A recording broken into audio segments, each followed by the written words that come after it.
राजा अकबर और रानी में जबरदस्त बहस चल रही थी। रानी अपने भाई के आगे बीरबल की उपलब्धियां देख जलने लगी थी। बीरबल राजा के प्रिय नवरत्न में से एक थे, किंतु रानी का भाई उस सूची में शुमार भी नहीं था। बस इसी बात को लेकर दोनों में बहस चल रही थी कि बीरबल और उनके भाई में ज्यादा काबिल कौन है। तभी राजा और रानी दोनों में ज्यादा काबिल कौन है जानने के लिए उन्हें एक कार्य देते हैं।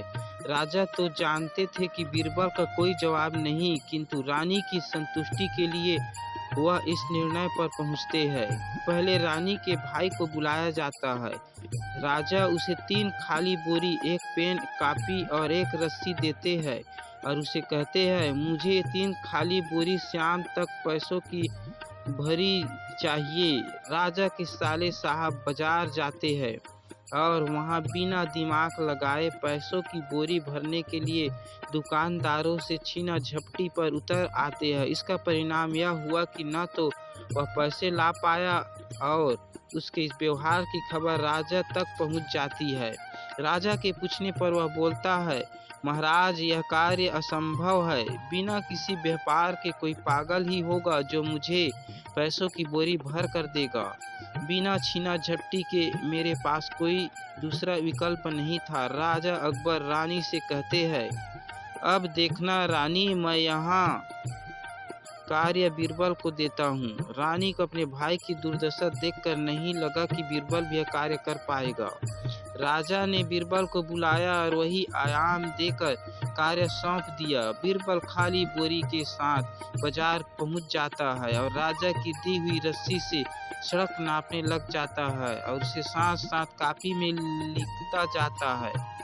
सभी दुकानदार बीरबल की इस हरकत को देख रहे थे। इस बीरबल के पास आते हैं और पूछते कि आप यह क्या कर रहे हैं। बीरबल थोड़े कड़े स्वर में बोलते हैं, राजा का आदेश है, यह सड़क चौड़ी की जाए। महाराज का काफिला वहां से गुजर नहीं पाता तो सड़क के दोनों तरफ की दुकानें तोड़ी जाएगी।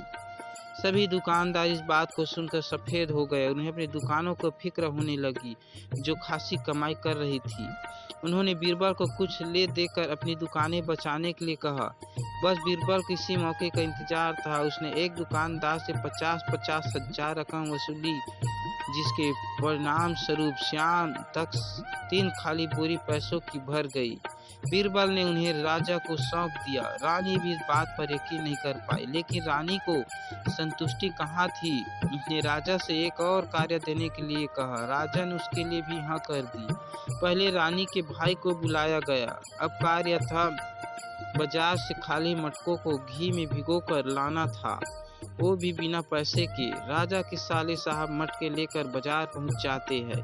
सभी दुकानदार से मटके घी में भिगोने के लिए कहते, वह बिना पैसे के। सभी दुकानदार से पागल समझते और वहां से भगा देते हैं। वहां मटका लेकर महल पहुंचता है। राजा के पूछने पर वह कहता है, महाराज, ये तो कोई पागल ही होगा जो बिना पैसे के मेरे मटके घी में भिगो कर देगा। मैं अपने कार्य में असमर्थ हुआ। फिर वही कार्य राजा बीरबल को देते हैं। बीरबल मटके लेकर बाजार पहुंचता है। बिना घी का भाव पूछे ही घी खरीद लेता है। दुकानदार बीरबल के चारों मटके घी से भरकर पैसे को बोलता है। बीरबल, कितने पैसे हुआ भाई? दुकानदार अपना भाई बताता है। बीरबल थोड़ा चौंक कर बोलता है, बाप रे, इतना महंगा नहीं भैया, मुझे नहीं चाहिए, मटके खाली कर लो। दुकानदार ने मटके खाली कर दिए, लेकिन मटके घी में भीग चुके थे। बीरबल ने महल जाकर राजा के सामने घी से भीगे हुए मटके रख दिए, जिसे देखकर रानी और उसके भाई की आंखें खुली की खुली रह गई। रानी राजा अकबर से क्षमा मांगने लगी कि बीरबल की बुद्धि के आगे सभी निरस्त है। शिक्षा बुद्धि के बल से किसी भी समस्या का समाधान किया जा सकता है, बस इंसान को धैर्य रखना चाहिए।